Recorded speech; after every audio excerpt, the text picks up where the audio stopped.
नारायण नारायण। श्री सतीदेवींना त्यांच्या पित्याकडून अर्थात दक्ष प्रजापती यांच्याकडून विष्णू हेच त्यांचे आराध्य आहेत हेच कळले होते। परंतु परमनियतीने जे लिहून ठेवले होते ते घडल्याशिवाय राहणार थोडेच। दक्ष प्रजापती शिवतत्वापासून श्री सतीदेवींना वंचित करण्याचा प्रयत्न करत होते, मात्र श्री सतीदेवींना श्री महादेवांचे दर्शन घडले। आणि मला बी देवांचं दर्शन झालं, ह्यातच माझं बी भाग्य आहे। नारायण नारायण। श्री सतीदेवींना श्री महादेवांचे दर्शन घडल्यावर एका नव्या अध्यायाला प्रारंभ होणार होता।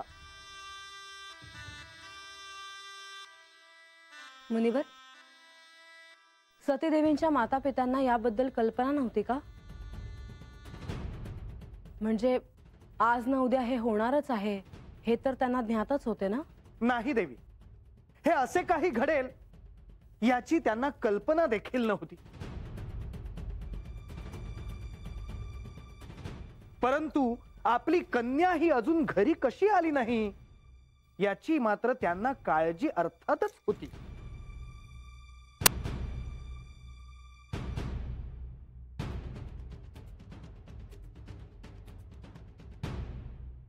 सती आणि तिच्या बहिणींना वनात जाऊन आता बराच काळ होत आला, अजूनही त्या कशा आल्या नाहीत?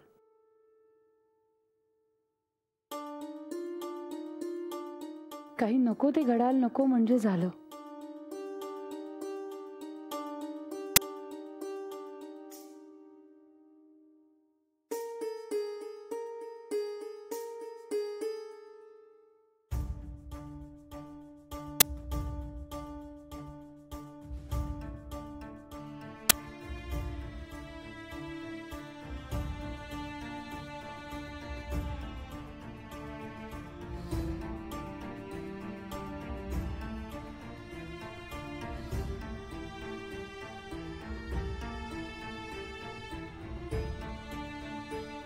देवी,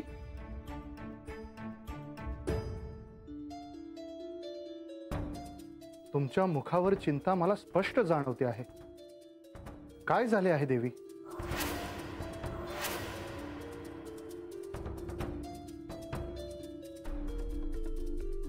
काही नाही स्वामी। सती आणि तिच्या बहिणी वनातून आल्या का देवी? देवी, तुम्ही मौन का? माझ्या प्रश्नाचं उत्तर दिलेले नाहीत देवी।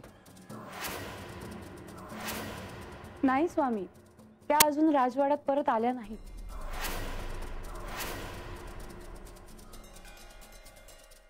आणि हे तुम्ही मला आत्ता सांगता आहात?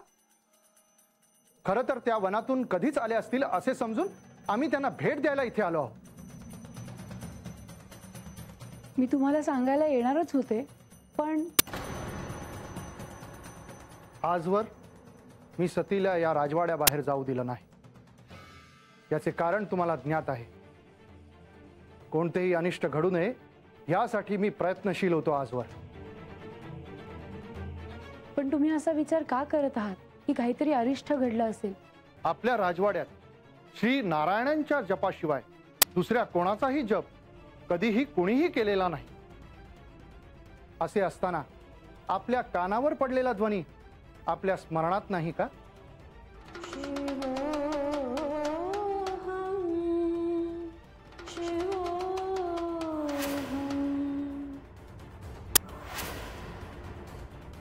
आज हे असं कानावर येणं, आजच सतीने वनात जायची अनुमती मागणं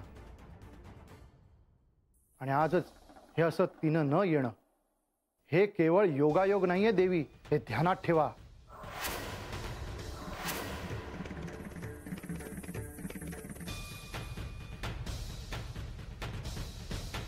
नक्कीच नको ते काहीतरी घडले असणार।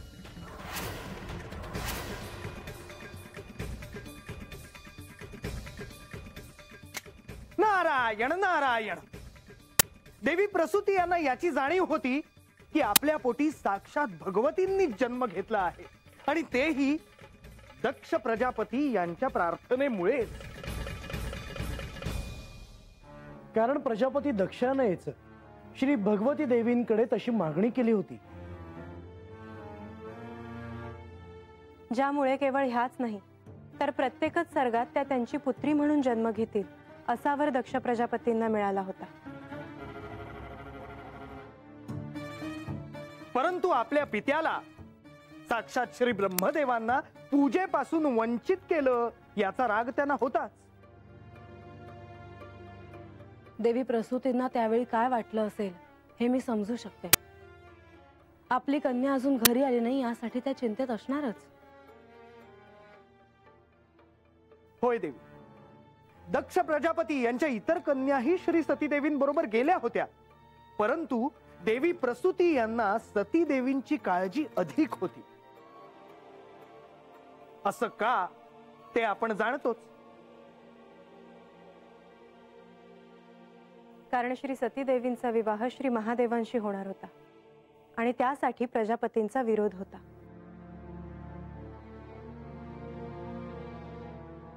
नारायण नारायण. हो, आणि अशातच एका क्षणी आपल्या मुलीची वाट पाहत असताना देवी प्रसूती आणि त्यांच्या इतर कन्यांची भेट झाली. स्वामी, जशी एक आई म्हणून मला तिची काळजी आहे, तशीच वडील म्हणून तुम्हालाही तिची काळजी आहे हे ध्यानात आहे माझ्या. मी ते नाकारतच नाही. पण माझा यावरही विश्वास आहे की सारं काही मंगलमय घडेल.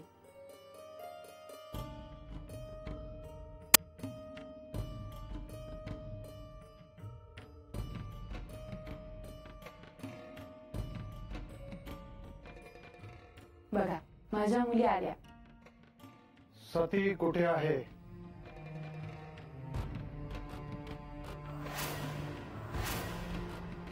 सती कुठे आहे?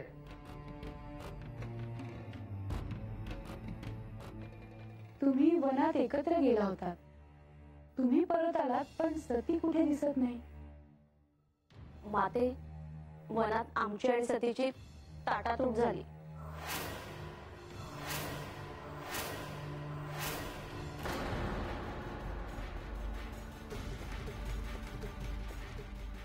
हे काय सांगत आहात तुम्ही?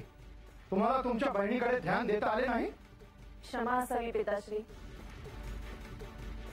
पण वनात असताना अचानक आभाळ दाटून आले. सोसाट्याचा वारा वाहू लागला आणि पाऊस पडू लागला. आम्ही तिथून निघत असताना ती अचानक कुठे गेली हे आमच्याही ध्यानात नाही आले. आम्ही तिला शोधण्याचा प्रयत्न केला, पण ती कुठेही दिसली नाही. आम्हाला वाटलं ती राजवाड्याच्या दिशेने आली असेल, म्हणून आम्ही त्वरित तिथे आलो. हे असह्य होत आहे. आजवर ती राजवाड्याच्या बाहेर कधीही पडलेली नाही. तिला बाहेरच्या विश्वाची कितपत ओळख आहे? काहीही नाही. आणि असे असताना हे असे घडत आहे. मला तर वाटते निश्चितच जे नको आहे ते घडते आहे किंवा घडले असावे. पिताश्री, अजून एक गोष्ट तुम्हाला सांगायची होती. काय?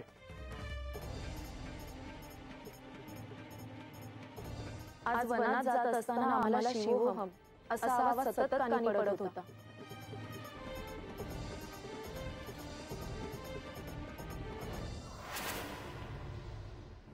नारायण नारायण.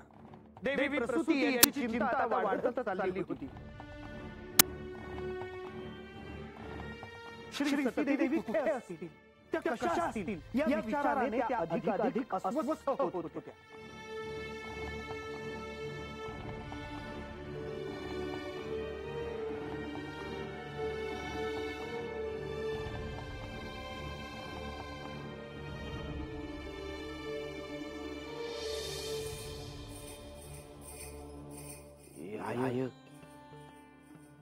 काय म्हणायचं? मला तसं हे आवाज आला ना.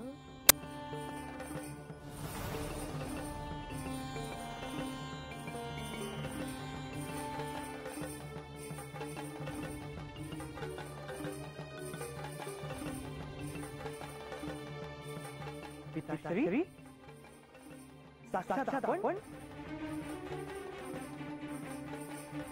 प्रभुदेव आपले जेजुरीत स्वागत आहे.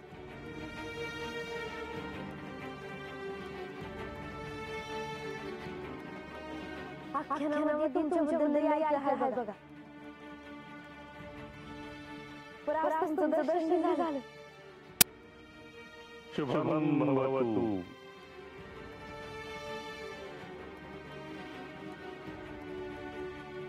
श्री ब्रह्मदेव, आपण असे अचानक याल याची कल्पना नव्हती. माधवा, महाशिवरात्रीच्या निमित्तानं महादेवासमवेत आपणा सर्वांचे दर्शन घ्यावे, भेट घ्यावी म्हणून मी आलो. हे श्री मार्तंड भैरवा, मणी आणि मल्ल यांचा सर्वनाश करण्यासाठी आपण अवतार घेतला, जेजुरीत निवास केलेला. आज सर्व दूर पसरलेल्या आपल्या भक्तांना आपण कृपा प्रदान कराल यात मला शंका नाही.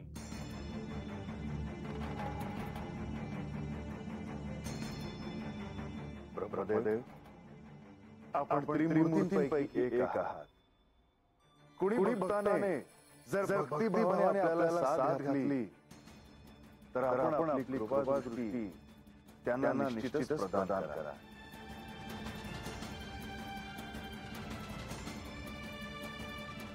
नारदा, पिताश्री आज्ञा असावी. आज ह्या निमित्ताने श्री महादेव आणि श्री सतीदेवी यांच्या कथानकाचं आख्यान होतंय याचा मला आनंद आहे. नारायण नारायण, मी केवळ माझे दायित्व पार पाडतो आहे पिताश्री. ब्रह्मदेव, आता आपण काही काळ जेजुरीत विश्रांती घ्यावी. आपण आमचे अतिथी आहात. देवी, आपल्या आग्रहाच्या विनंतीचा मला अवमान करायचा नाही, पण माझा मानस आपणा सर्वांची भेट घ्यावी हा होता. माझी इच्छा पूर्ण झाली. आता मला निघावयास हवे. आज या निमित्तानं मला सर्वांना सांगावेसे वाटते की तो मनोभावे महादेवाचं पूजन करेल. त्याला योग्य तो कृपाशीर्वाद महादेव नक्कीच देतील. ब्रह्मदेव, या आख्यानाच्या अनुषंगाने दक्ष आणि त्याच्या वर्तनाबद्दल सर्वांना कळणार आहे. तेव्हा तुम्ही असाल तर उत्तम. नाही मार्तंड भैरवा, आता मला निघायला हवं. माझा मानस पूर्ण झाला. जशी आपली इच्छा.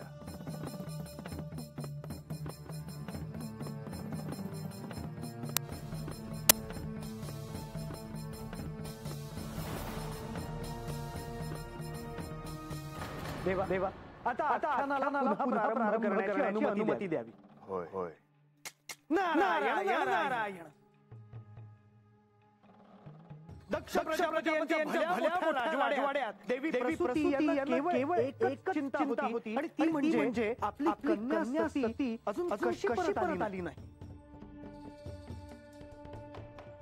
आणि अशातच राजवाड्यात वार्ता आली की श्री सतीदेवी राजवाड्यात परत आल्या आहेत. मी सतीला ज्यापासून दूर ठेवण्याचा प्रयत्न करत होतो ते यापुढे घडणारच यात शंका नाही.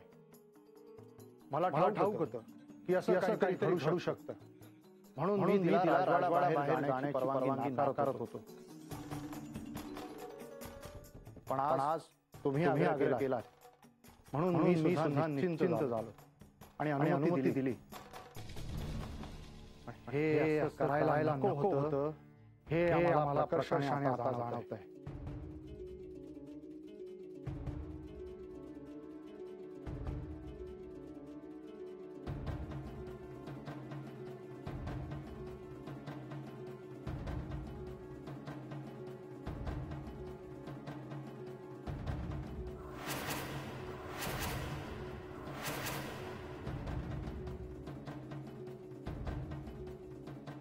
पिताश्री क्षमा असावी. मला मनातून यायला उशीर झाला.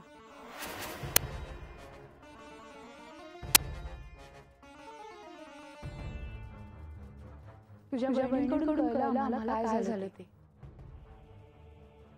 माझा नाईलाज झाला. विश्रांती घ्यायची म्हणून काही क्षण थांबले. तोवर या तिथून निघून गेल्या होत्या. मी एकटी पडले.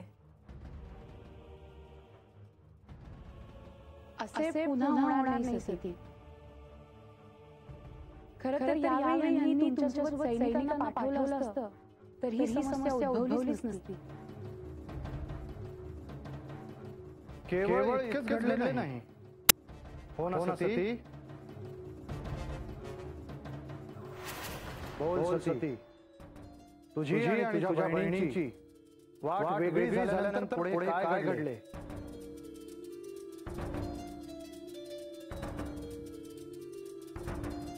सांग सती, काय घडलं? तुझ्या बहिणी सांगत होत्या की वनात तुमच्या कानी शिवाहम असा आवाज ऐकू येत होता. हा विषय आता नको. नाही देवी, आत्ताच या विषयावर बोलणे आवश्यक आहे. सांग सती, हे सत्य आहे की नाही? हो. माझ्याकडून शिवस्मरण होत होते त्यावेळी. तू शिवाचे स्मरण करत होतीस? कोणी शिकवलं तुला हे? मी तर तुला कधीही हे शिकवलेलं नाही. हो. त्यावेळेस असं काळ हे मला कळलं नाही. आणि तुम्ही महादेवाचा द्वेष करताय मला ठाऊक आहे. आणि असं असताना तू त्याचे स्मरण करत होतीस? मी म्हणाले ना, त्यावेळेस असं काळ मला कळत नव्हतं. पण आता मला कळलं आहे. का? कारण आज मला श्री महादेवाचे दर्शन घडले. अशा संकटाच्या परिस्थितीत माझ्या अस्वस्थ मनाला स्वस्थता मिळाली. मी शांत झाले आणि शांत चित्ताने राजप्रसादाला आले आहे. आता यानंतर हे असे काही घडणार नाही.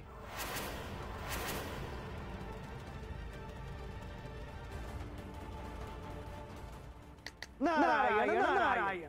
दक्ष प्रजापती यांना जे नको होतं ते घडलं होतं. श्री सती देवी आणि श्री महादेव यांची भेट घडली होती.